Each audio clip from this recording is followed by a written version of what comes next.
One of the things that makes me happiest is that Black Sabbath wasn't made by a big boss or businessman. With four guys in the zone, we said let's do it, and our dream came true even beyond our biggest dreams.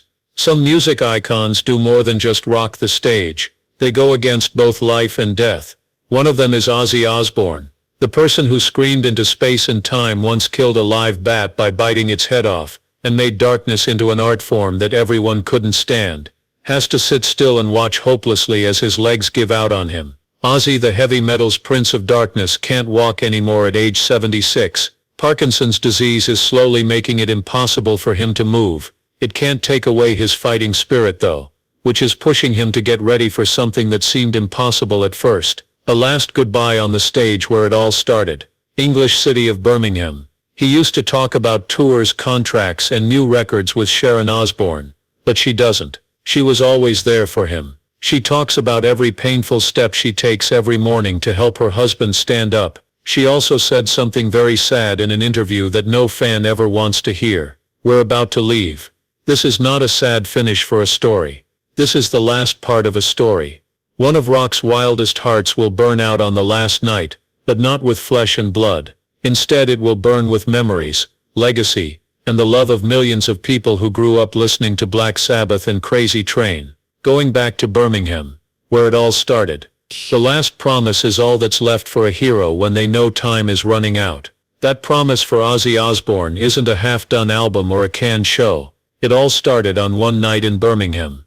Birmingham is more than just the place where he was born. It's the blood that runs back to his roots. A young boy who was crazy about the Beatles took his first steps down dirty factory streets there. That's where Ozzy met Geezer Butler, Tony Iommi, and Bill Ward. Where Black Sabbath began, not because of clever marketing plans, but because of the tightness in the chests of a group of working-class people, dark, poor, and angry. Music was a plea for help. They were yelling their anger through Ozzy. It's finally time for Ozzy to end his career. He has been on stages from America to Europe, in places like evil churches and halls of fame, for more than 50 years. Back to the Beginning is the name of the show. It's not just a show. It's a last rite where the four souls who used to make heavy music will meet again. Tony, Ozzy, Geezer and Bill. July 5, 2025. One last night in one city. Birmingham will be the center of attention for everyone. Not to listen to old hits, but to see a great walk off the stage with a straight head. To see Ozzy who isn't drunk or high, and is instead shaking because his heart is singing one last time for the fans who have been with him through all the good and bad times. Sharon has said that night was the last act of love, and it really is. It's not a present Ozzy is giving everyone. The world is telling Ozzy we heard you, which is a gift. Your songs helped us live, rebel, cry, laugh, and stay alive. We will carry your words as you leave now, always.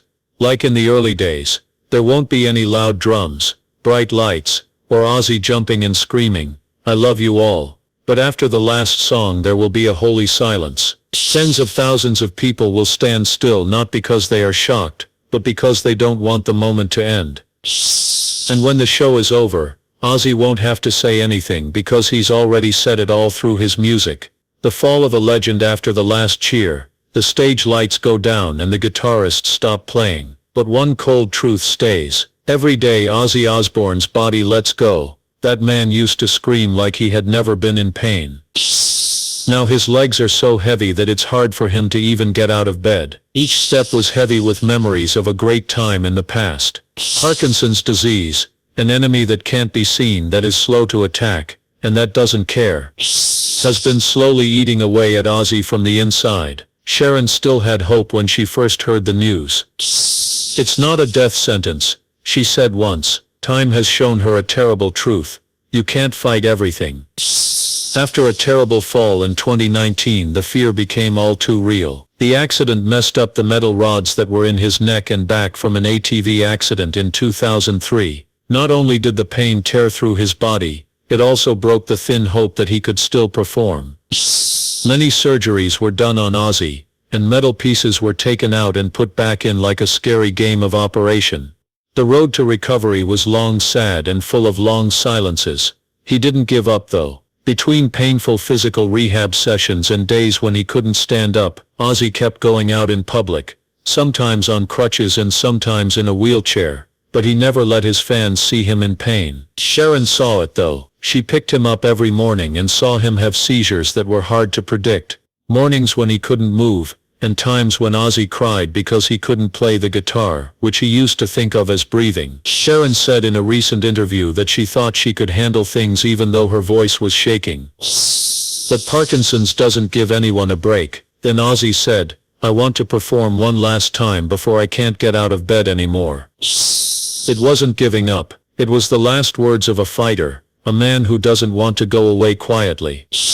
He used to live through the roar of guitars and now wants to end the journey with one last goodbye. Sharon, who keeps Ozzy's light alive. Ozzy Osbourne has had hundreds of managers, doctors, co-workers, and people who worked with him over the course of his career.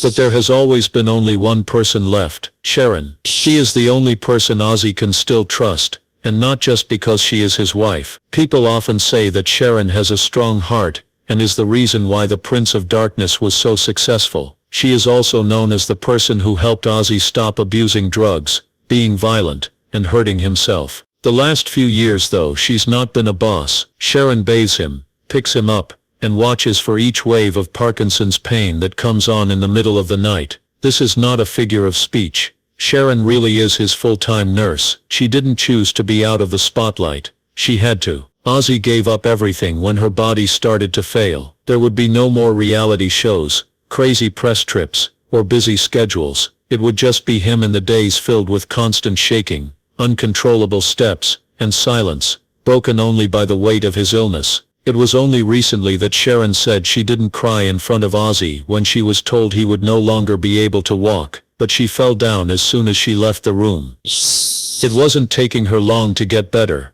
It was past the point of no return. As Sharon's heart broke, she didn't let herself fall apart. She knew she had to be stronger than ever for him.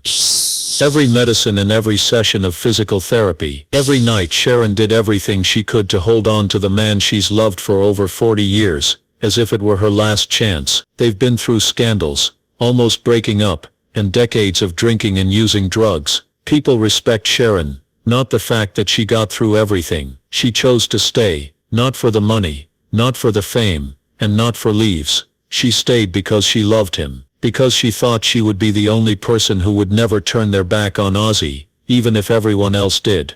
Right now Sharon is in charge of everything. While Ozzy gets ready for his last show, everything goes through her hands, from making plans for the end of life to dealing with the media, and making medical preparations. On the other hand, when asked what was the hardest part, she just smiled, sad. Watching the person you love fade away a little more every day is the hardest part. You know you have to stay by their side. A hard childhood, and the start of rebelling.